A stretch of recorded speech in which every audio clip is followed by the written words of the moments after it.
Reporter exclusive. മുഖ്യമന്ത്രി സ്ഥാനത്തിനായി ദില്ലിയിൽ രമേശ് ചെന്നിത്തല നടത്തിയത് നിർണായക നീക്കങ്ങളാണ്. രാഹുൽ ഗാന്ധി, മല്ലികാർജുൻ ഖാർഗെ എന്നിവരുമായി കൂടിക്കാഴ്ച നടത്തിയ ചെന്നിത്തല നേതാക്കൾക്ക് മുന്നിൽ അവകാശവാദങ്ങൾ നിരത്തി. MLA-മാരുടെ പിന്തുണ ഉണ്ടായിട്ടും 2021-ൽ താൻ മാറി നിന്നുവെന്ന് ചെന്നിത്തല ചൂണ്ടിക്കാട്ടി. ഭരണതലത്തിൽ തനിക്ക് കൃത്യമായ പരിചയമുണ്ടെന്നും മുൻപ് പല ഘട്ടങ്ങളിലും നേതാക്കൾക്ക് വേണ്ടി മാറി നിന്നിട്ടുണ്ടെന്നും ചെന്നിത്തല ഉന്നയിച്ചു. മുഖ്യമന്ത്രി മാനദണ്ഡം MLA-മാരുടെ പിന്തുണ മാത്രം നോക്കിയാകരുതെന്നും അദ്ദേഹം ആവശ്യപ്പെട്ടു. ഇത് കേരളത്തിന്റെ കാര്യത്തിന് വേണ്ടിയല്ല, ഇത് മഹാരാഷ്ട്രയിലെ DCC പ്രസിഡന്റുമാരുടെ ഫൈനലൈസ് ചെയ്യാൻ വേണ്ടിയുള്ള മീറ്റിംഗാണ്. ഇതിൽ രാഹുൽ ഗാന്ധി ഉണ്ടായിരുന്നു, KC വേണുഗോപാൽ ഉണ്ടായിരുന്നു, പിന്നെ ഈ ഒബ്സർവേഴ്സുമായിട്ട് ബന്ധപ്പെട്ട ആളുകളുണ്ടായിരുന്നു. കേരള കാര്യം ചർച്ച ചെയ്യാൻ വേണ്ടി അല്ല വന്നത്. കേരളത്തിലെ വിജയത്തെപ്പറ്റി അദ്ദേഹം സന്തോഷവാനാണ്. അദ്ദേഹം കേരളത്തിലെ നേതാക്കളെയും പ്രവർത്തകരെയും അഭിനന്ദിച്ചു. ഇല്ല, സോണിയാജി മീറ്റിംഗിൽ ഇല്ല, വെറുതെ ആരോ കൊടുക്കുന്നത്. ഞാൻ ഹാപ്പിയാണ്. കേരളത്തിലെ വിജയത്തെപ്പറ്റി അദ്ദേഹം സന്തോഷവാനാണ്. നോബൽ മാരിക്കാരൻ ചേരുന്നു. നോബൽ, കേരളത്തിൽ വെച്ച് തെരഞ്ഞെടുപ്പ് നടക്കുന്നതിന് മുൻപ് തന്നെ തന്റെ പ്രവൃത്തി പരിചയത്തെക്കുറിച്ചും താൻ പാർട്ടിക്ക് വേണ്ടി ചെയ്ത കാര്യങ്ങളെക്കുറിച്ചും രമേശ് ചെന്നിത്തലയ്ക്ക് എണ്ണി പറയേണ്ടി വന്നിട്ടുണ്ട്. ഇപ്പോൾ 3 പേരുകൾ ഉയർന്നു കേൾക്കുന്നതിൽ രമേശ് ചെന്നിത്തലയുടെ പ്രവർത്തന പരിചയത്തെക്കുറിച്ച് അണികൾക്കൊന്നും തർക്കമുണ്ടാവാനും സാധ്യതയില്ല. എന്തായാലും ഡൽഹിയിലെത്തി അദ്ദേഹം നടത്തിയിട്ടുള്ള നീക്കങ്ങൾ വളരെ നിർണായകമാണെന്നാണ് ഇപ്പോൾ നമുക്ക് അറിയാൻ കഴിയുന്നത്. പ്രത്യേകിച്ച് 2021-ൽ ഒന്നുകിൽ UDF ആണ് അധികാരത്തിൽ വന്നിരുന്നുവെങ്കിൽ രമേശ് ചെന്നിത്തല തന്നെ മുഖ്യമന്ത്രി ആകുമായിരുന്നു എന്നുള്ള അനുമാനങ്ങൾ തന്നെയാണുള്ളത്. മറ്റൊന്ന്, പ്രതിപക്ഷ നേതാവായ സാഹചര്യത്തിൽ താൻ മാറി നിന്നു, ഒട്ടും പരിഭവം കാണിച്ചില്ല എന്ന് രമേശ് ചെന്നിത്തല പറയുന്നതും യാഥാർത്ഥ്യം തന്നെയാണ്. കാരണം ഓരോ തരത്തിലും അദ്ദേഹം പാർട്ടിയെ പ്രതിരോധത്തിലാക്കിയിട്ടില്ല എന്നുള്ളത് രാഷ്ട്രീയ കേരളം ശ്രദ്ധിച്ചിട്ടുള്ള കാര്യമൊക്കെയാണ്. അപ്പോൾ ഇതെല്ലാം അദ്ദേഹം അണിനിരത്തിയിരിക്കുന്നു അല്ലേ മുതിർന്ന ദേശീയ നേതാക്കൾക്ക് മുന്നിൽ. രമേശ് ചെന്നിത്തല മുഖ്യമന്ത്രി സ്ഥാനത്തിനായി മോഹമിട്ടിട്ട് കുറേയായി. അതിനുവേണ്ടി അദ്ദേഹം നിരത്തുന്ന കാരണങ്ങൾ എന്താണ് നോബൽ?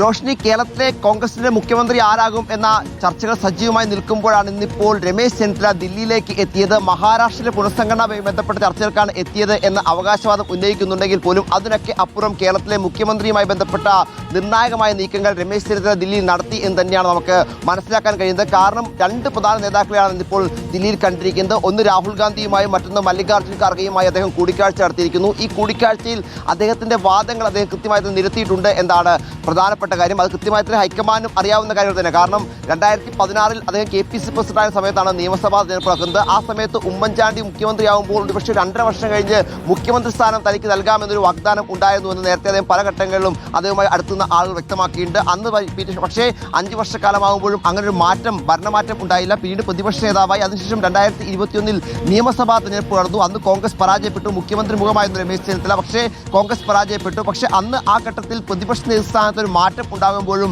MLA-മാർ ഭൂരിഭാഗം ആളുകളും രമേശ് ചെന്നിത്തലയ്ക്കായിരുന്നു പിന്തുണ നൽകിയത്. പക്ഷേ പാർട്ടി നേതൃത്വം VD സതീശന് ആ പദവി നൽകി. അന്ന് അച്ചടക്കമുള്ള പാർട്ടിക്കാരൻ എങ്ങനെയായിരിക്കണമെന്ന് പാർട്ടിക്ക് താൻ കാണിച്ചു കൊടുത്തു എന്നാണ് രമേശ് ചെന്നിത്തല വ്യക്തമാക്കിയിരിക്കുന്നത്. ഒരു തരത്തിലുള്ള അസ്വാരസ്യങ്ങളില്ലാതെ താൻ മുന്നോട്ട് പോയി. ഒരു ഘട്ടത്തിൽ പോലും പ്രതിപക്ഷ സ്ഥാനവുമായി ബന്ധപ്പെട്ടുള്ള തർക്കം കോൺഗ്രസിൽ കഴിഞ്ഞ 5 വർഷക്കാലം ഉണ്ടായില്ല എന്നും രമേശ് ചെന്നിത്തല അദ്ദേഹത്തിന്റെ ഒരു ക്വാളിറ്റിയായി തന്നെ നേതാക്കളെ അറിയിച്ചിരിക്കുന്നു എന്ന് വേണം മനസ്സിലാക്കാൻ. അതോടൊപ്പം തന്നെ പല ഘട്ടങ്ങളിൽ മുൻപും താൻ ഇത്തരത്തിൽ ത്യജിച്ചിട്ടുണ്ട് ത്യാഗങ്ങൾ, അല്ലെങ്കിൽ സീറ്റുകൾ, അല്ലെങ്കിൽ പദവികൾ ത്യജിച്ചിട്ടുണ്ട് എന്നടക്കമുള്ള കാര്യങ്ങൾ രമേശ് ചെന്നിത്തല നേതൃത്വത്തെ ബോധ്യപ്പെടുത്തുന്നു. മറ്റൊരു പ്രധാനപ്പെട്ട കാര്യം എന്ന് പറയുന്നത്, മുൻപ് പ്രത്യേകിച്ച് ഭരണതലത്തിൽ തനിക്ക് കൃത്യമായ പരിചയമുണ്ട്. ആഭ്യന്തരമന്ത്രി, അതോടൊപ്പം മന്ത്രി, അതോടൊപ്പം തന്നെ ഏറ്റവും ചെറിയ പ്രായത്തിൽ MLA അടക്കമുള്ള പദവികളിൽ എത്തിയതാണ്. ഇങ്ങനെ തന്റെ വാദങ്ങൾ എല്ലാം കൃത്യമായി തന്നെ പ്രധാന നേതാക്കളെ അറിയിച്ചിരിക്കുകയാണ് രമേശ് ചെന്നിത്തല. അതോടൊപ്പം തന്നെ കേരളത്തിലെ പ്രധാനപ്പെട്ട നേതാക്കൾ, പ്രത്യേകിച്ച് കേരളത്തിൽ നിന്നുള്ള ദേശീയ തലത്തിലേക്ക് വന്ന പ്രധാന നേതാക്കളിൽ ഒരാളാണ് രമേശ് ചെന്നിത്തല. ആ സമകാലിക രാഷ്ട്രീയ കാലത്ത് അദ്ദേഹം വന്ന സമയത്തുള്ള പല നേതാക്കളും പിന്നീട് പല സംസ്ഥാനങ്ങളിലെ മുഖ്യമന്ത്രിമാരൊക്കെ ആയ സാഹചര്യമുണ്ട്. അദ്ദേഹത്തിന്റെ കമ്മിറ്റിയിൽ ഒരുപക്ഷെ സെക്രട്ടറി ആയിരുന്ന ആളായിരുന്നു മമതാ ബാനർജി പോലും പിന്നീട് പാർട്ടി വിട്ടുപോയി ബംഗാളിൽ മുഖ്യമന്ത്രിയായ സാഹചര്യമുണ്ട്. അത്തരത്തിലൊക്കെ ഒരിക്കലും കൃത്യമായ അവകാശവാദങ്ങൾ ഉണ്ട് എന്ന് രമേശ് ചെന്നിത്തല എന്താണെങ്കിലും നേതാക്കളെ ഇന്നിപ്പോൾ ബോധ്യപ്പെടുത്തിയിരിക്കുന്നു. എന്നും അച്ചടക്കമുള്ളൊരു പാർട്ടിക്കാരനാണ് താൻ. അതുകൊണ്ട് തന്നെ തനിക്ക് ഇതിൽ അവകാശവാദങ്ങൾ ഉന്നയിക്കാനുള്ള എല്ലാ അധികാരവും അവകാശവും ഉണ്ട് തന്നെ അദ്ദേഹം വ്യക്തമാക്കുന്നു. എന്താണെങ്കിലും നേതാക്കളെ കണ്ടുകൊണ്ട് അദ്ദേഹത്തിന്റെ കാര്യങ്ങൾ കൃത്യമായി തന്നെ അദ്ദേഹം അവതരിപ്പിച്ചിട്ടുണ്ട്.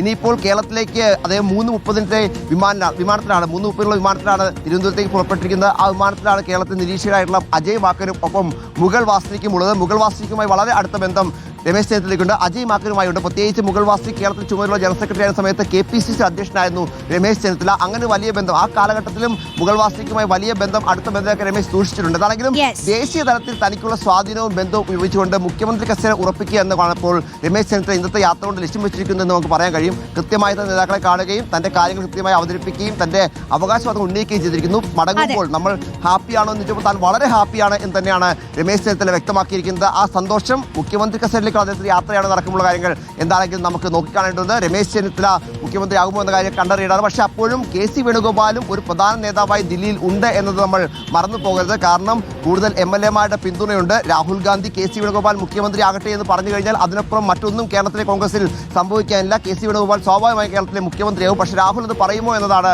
പ്രധാനപ്പെട്ട ചോദ്യം. ഒന്ന്, രാഹുൽ ഗാന്ധി എന്ന് പറയുന്ന നേതാവിന്റെയും നെഹ്റു കുടുംബത്തിന്റെയും ഏറ്റവും വിശ്വസ്തരാണ് KC വേണുഗോപാൽ. സ്വാഭാവികമായി അദ്ദേഹം മാറുമ്പോൾ ആ പദവിയിലേക്ക് ഒരാളെ കൊണ്ടുവരിക എന്നതൊക്കെ ഇപ്പോഴത്തെ സാഹചര്യത്തിൽ അല്പം വെല്ലുവിളികളാണ് കോൺഗ്രസിന്. അതുകൊണ്ട് തന്നെ ഒരുപക്ഷേ രാഹുൽ ഗാന്ധിയുടെ തീരുമാനം തന്നെയാണ് ഇത് ഏറ്റവും നിർണായകമാകുക. രാഹുൽ ഗാന്ധി KC വേണുഗോപാൽ മുഖ്യമന്ത്രിയാകട്ടെ എന്ന് പറഞ്ഞു കഴിഞ്ഞാൽ അതിനപ്പുറം മറ്റൊന്നും ഈ പാർട്ടിയിൽ സംഭവിക്കില്ല. KC വേണുഗോപാൽ മുഖ്യമന്ത്രിയാകും. പക്ഷേ അപ്പോഴും ദില്ലിയിലെത്തി അവസാന നിമിഷങ്ങളിലും തന്റെ അവകാശവാദങ്ങൾ കൃത്യമായി തന്നെ ഉന്നയിച്ചിരിക്കുന്നു രമേശ് ചെന്നിത്തല. നേതാക്കളെ ബോധ്യപ്പെടുത്താൻ കഴിഞ്ഞു എന്ന സന്തോഷത്തിൽ തന്നെയാണ് അദ്ദേഹം മടങ്ങുകയും ചെയ്തിരിക്കുന്നത്. റോഷ്നി, രമേശ് ചെന്നിത്തലയുടെ ഏറ്റവും ഒടുവിലുള്ള നീക്കങ്ങളാണ് നോബൽ മാരിക്കാരൻ വിശദീകരിച്ചത്.